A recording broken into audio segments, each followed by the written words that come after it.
Hello guys, இங்கே பார்த்தீங்கன்னா ஒரு நாட்டோட ராஜா வந்து அந்த நாட்டு மக்கள்கிட்ட ஒரு போட்டி அறிவிக்கிறாரு.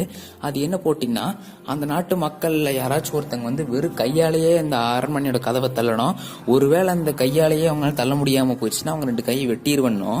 ஒருவேளை அவங்க தள்ளி அந்த கதவை கையாலே திறந்துட்டாங்கன்னா அந்த அரண்மனையவே அவங்க பேரில் எழுதி கொடுக்குறன்னு ஒரு போட்டி வெளியிடுறாரு. இந்த போட்டியை பார்த்துட்டு எல்லாருமே யோசிக்கிறாங்க, ஜெயிச்சா நம்மளுக்கு அரண்மனை கிடைக்கும், ஆனால் தோத்துட்டா 2 கை போயிருமே, இவ்வளோ பெரிய கதவை நம்மளால கையாலே தள்ளிட முடியுமான்னு எல்லாம் பயந்துட்டு யாருமே இந்த போட்டிக்கு வரல. ஆனா அப்ப ஒருத்தன், ராஜா நான் முயற்சி பண்ணி பாக்குறேன், என்னால முடியும் அப்படிங்கிறான். அந்த ராஜாவை அவனை பாராட்டி வர வைக்கிறாரு. அவனும் கையாலே தள்ள ட்ரை பண்றா. பார்த்து ஈஸியாவே அந்த கதவு திறந்துருது. அந்த கதவு லாக்கே பண்ணல உள்ள இருந்து.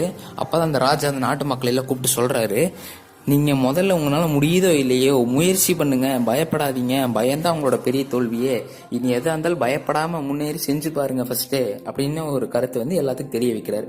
ஃப்ரெண்ட்ஸ், இது உங்களுக்கு பிடிச்சிருந்தா லைக் பண்ணுங்க, சப்ஸ்கிரைப் பண்ணுங்க.